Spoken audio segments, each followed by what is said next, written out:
Del Señor es la tierra y su plenitud, el mundo y los que en él habitamos, porque Él la fundó sobre los mares, la afirmó sobre los ríos. Es increíble, es majestuoso percibir el poder del mar. No, del creador del mar y el creador de todas las cosas, el cual es bendito por los siglos. Amén. El libro de Romanos dice que el eterno poder de Dios y su deidad se hacen claramente visibles a nuestros ojos por medio de las cosas que Él ha hecho. Nada imposible para Dios fueron las palabras que el ángel Gabriel le dijo a María en su anunciamiento. Nada imposible para Dios. ¿Dónde es que el poder de Dios se manifiesta? ¿A quién? Es a quien Dios decide manifestar su poder. ¿Por qué causa? ¿Cuál es la razón? Y finalmente, ¿cuáles son los efectos del poder de Dios en nuestra vida, en nuestro carácter, en nuestro corazón? Bueno, la respuesta a estas preguntas las encontramos en nuestro texto de hoy, Lucas capítulo 1, comenzando en el verso 25, nada imposible para Dios, en nuestra serie Demasiada Esperanza.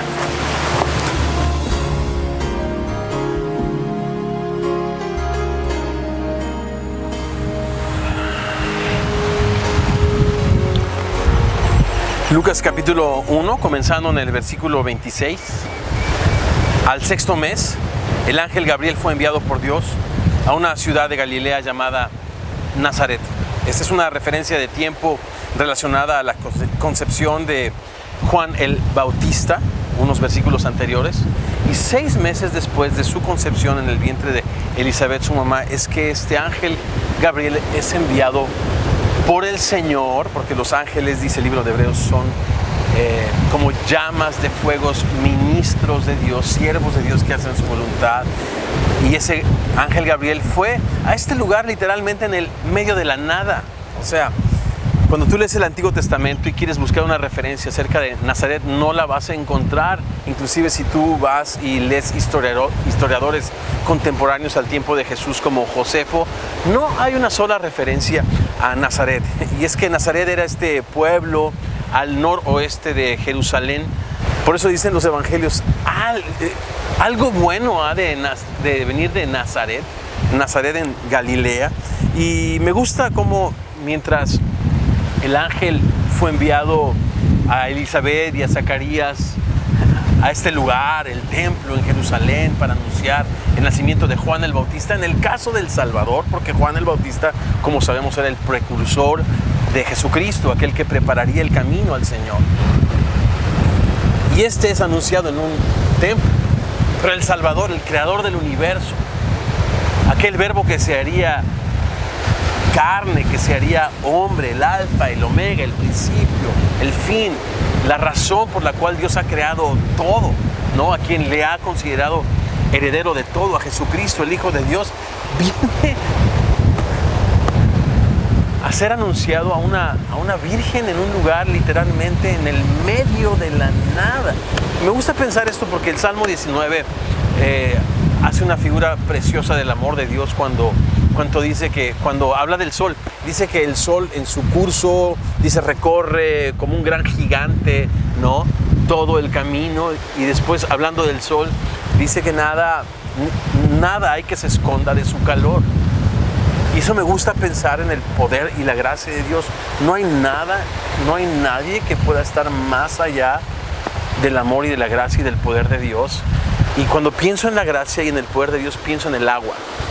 El agua en su curso, cuando llueve, cuando cae del cielo, busca siempre las partes más bajas de la tierra. Y así es el poder de Dios, así es la gracia de Dios, así es Jesucristo siempre, aún en su anunciamiento, ya está asociándose con los humildes. Y eso es lo que dice Salomón, es mejor asociarse con los humildes que repartir despojos con los soberbios. Jesucristo nos dice, aprendan de mí que soy manso y humilde. Y mira a este poblado, literalmente, repito, en el medio de la nada, Nazaret, para encontrar a esta joven virgen María y llenarla de favor y llenarla de gracia. Miren el verso 27. Y es enviado a una virgen desposada con un varón que se llamaba José, de la casa de David, y el nombre de la Virgen era María. Y las improbabilidades se siguen sumando, no solamente a esta ciudad de súper bajo perfil, sino ahora a una virgen pero desposada. ¿Y qué es esto de virgen desposada? Podría parecer una contradicción. Es una persona, una doncella que no ha conocido varón, pero a la vez está en un compromiso matrimonial. Y es que en los tiempos de Jesús el compromiso matrimonial lo celebraban los papás. Primera etapa. Segunda etapa era este desposorio, donde legalmente quedaban el novio y la novia, el esposo y la esposa unidos, pero había un tiempo de espera de aproximadamente un año para comprobarse la virginidad de ella, la fidelidad de ambos y la solvencia económica también de parte del esposo. Y ya en la tercera etapa es que el matrimonio era consumado, pero para romper el compromiso del desposorio, la segunda etapa, era necesario el divorcio. Así que esta mujer está comprometida, está obligada a vivir una vida de pureza y de fidelidad, cuando de repente viene este ángel sumando improbabilidades, ¿no? Y le hace el gran anuncio. Ella dice que estaba desposada con José. La Biblia enseña poco acerca de José. Se nos dice que era un carpintero. Algunos han pensado, le han visto trabajando con madera, pero la palabra tectón, que se traduce como carpintero en otros de los evangelios, tiene que ver con construcción. Un hombre sin duda de trabajo duro. Y en esa ciudad, en Galilea, José, de la casa de David, y el nombre de la Virgen era María. Verso 28. Y entrando el ángel en donde ella estaba, dijo: salve, muy favorecida, el Señor es contigo, bendita tú entre las mujeres. Mas ella, cuando le vio, se turbó por sus palabras y pensaba: ¿qué salutación sería esta? Estas palabras son muy familiares para mí y sin duda lo son muy familiares también para ti. Crecimos nosotros escuchando esta oración católica llamada el Ave María. La palabra ave es la palabra en latín que significa saludo, es el saludo que le da el ángel. Estas palabras en la oración católica, más o menos, si te acuerdas, dicen: Dios te salve María, llena eres de gracia, el Señor es contigo. Son justamente las palabras del ángel. Ahora, esta palabra, llena eres de gracia, se repite también en la carta que Pablo le escribe a los Efesios en el capítulo 1, versículo 6, cuando nos dice que por esa gracia tú, yo, todos los creyentes en Jesucristo, en la historia o a través de la historia y en el mundo, hemos sido favorecidos con esa misma gracia que Dios le confiere a María. Otra cosa interesante es de que así como el Señor estuvo con María, Él ha prometido estar contigo y conmigo hasta el fin del mundo. Y finalmente le dice: bendita tú entre las mujeres. También la Biblia dice que esta bendición es para todos los creyentes en Jesucristo. Efesios, la misma carta a la que hice referencia, en su capítulo 1, verso 3, el apóstol Pablo dice que todos hemos sido ya bendecidos con toda bendición espiritual en los lugares celestiales en Cristo. Algo que me llama mucho la atención, respondiendo a la pregunta: ¿a quién o sobre quién Dios manifiesta su gracia y su poder?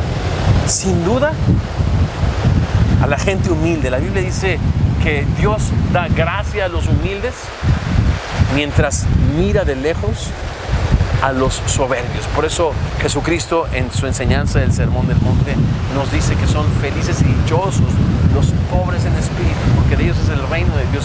Y en María vemos el retrato de una persona humilde, a la que Dios llena de su favor.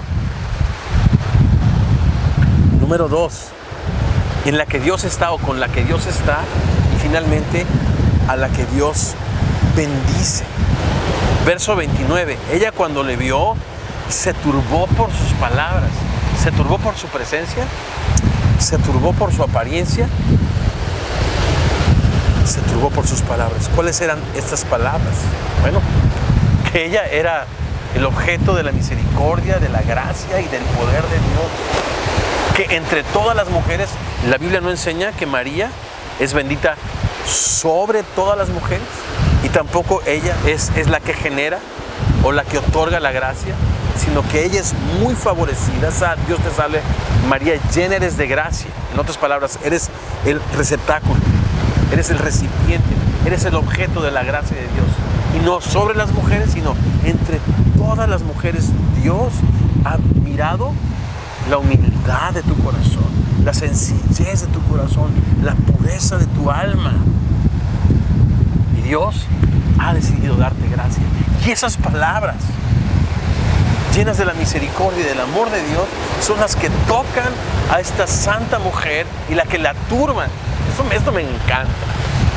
Ella no se atemoriza por la apariencia del ángel, sino por las palabras. ¿Cuántos de nosotros no necesitamos, como María, turbarnos, atemorizarnos, conmovernos cuando Dios nos declara su gracia, su misericordia, su amor? Y responder a este amor y esta gracia con fe, porque eso enseña la Biblia. Busca a Dios mientras pueda ser hallado. Llámale en tanto que está cercano. En otras palabras, respóndele adecuadamente, como esta santa mujer, madre de nuestro Señor Jesucristo, respondió, turbada, impresionada, decimos en México, sacadísima de onda, ¿no? El verso 30, entonces el ángel le dijo a María, no temas, porque has hallado gracia delante de Dios. Entonces la primera pregunta está respondida. ¿Dónde es que Dios muestra su poder? En las partes más bajas de la tierra. ¿A quién Dios colma de su favor y de su misericordia? Dios da gracia a los humildes. Verso 31. Y ahora concebirás en tu vientre y darás a luz un hijo y llamarás su nombre Jesús. Esto está en armonía con la profecía de Isaías capítulo 7, verso 14, cuando 1000 años antes de este acontecimiento el profeta dice, y he aquí, la Virgen concebirá y dará a luz un hijo y llamará su nombre Emmanuel, que traducido es Dios con nosotros. Acá dice, y llamará su nombre Jesús. Este nombre Jesús era un nombre súper común en la cultura hebrea en el tiempo de Jesucristo.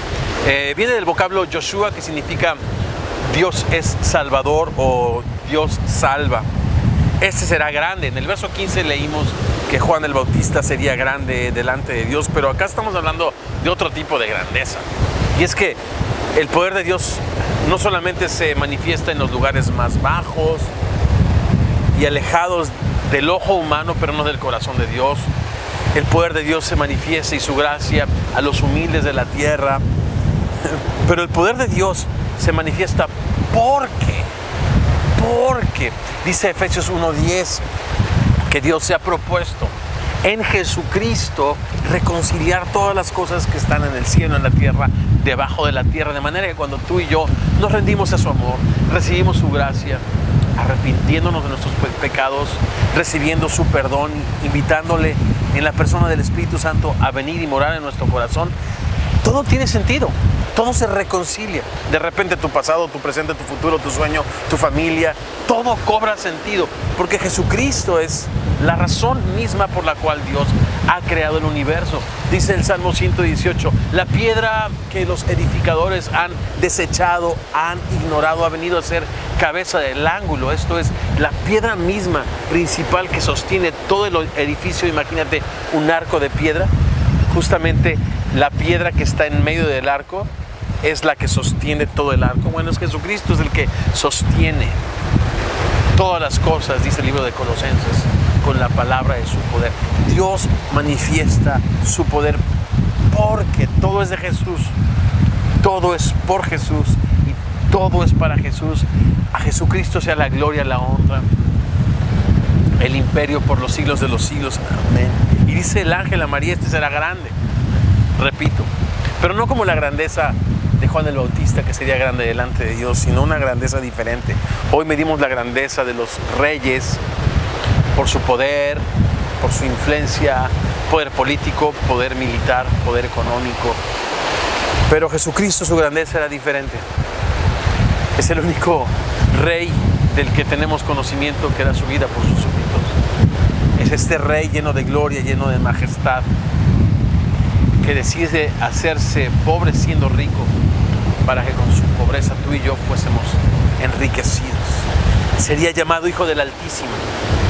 Y el Señor Dios le daría el trono de David su padre. Es este pacto que Dios confirmó a través del profeta Natán con David, cuando le dice que justamente de su descendencia se levantaría uno que tomaría su trono. Y mira también en relación a esto lo que dice Isaías capítulo 9, versículos 6 y 7.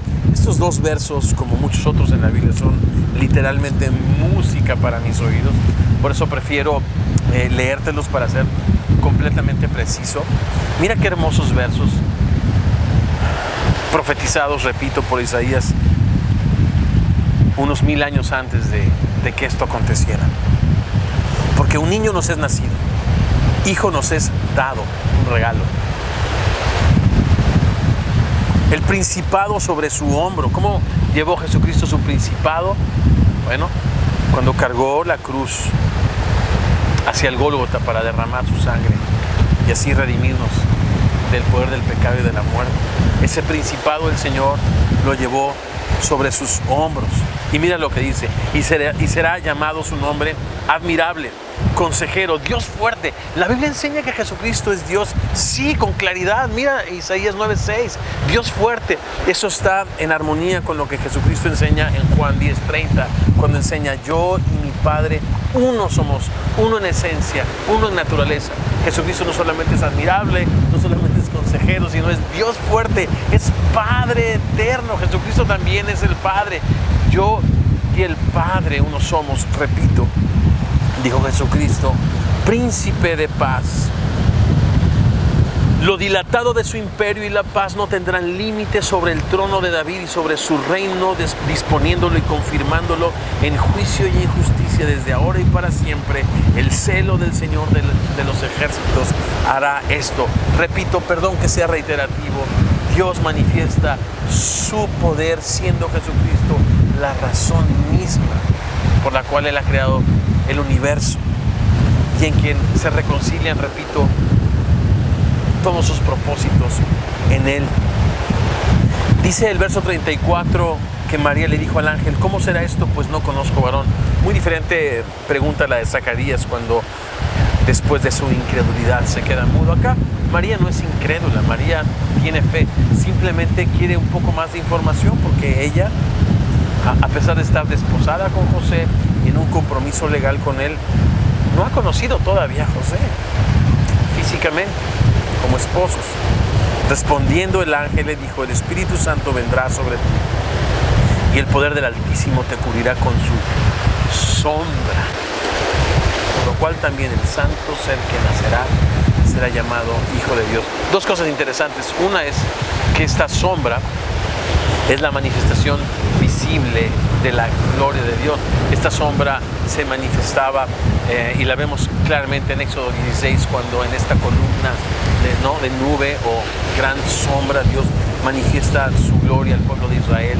También en el monte Dios hace descender su gloria a través de una nube. Esa misma nube es la que rodea a Jesucristo en el monte de la transfiguración en Mateo 17. Esta sombra pues es el Shekinah, que aparece en todo el Antiguo Testamento, la manifestación visible de la gloria de Dios, que también llena el templo, cuando el templo en el Antiguo Testamento es dedicado en el libro de Crónicas, o en los libros de Crónicas.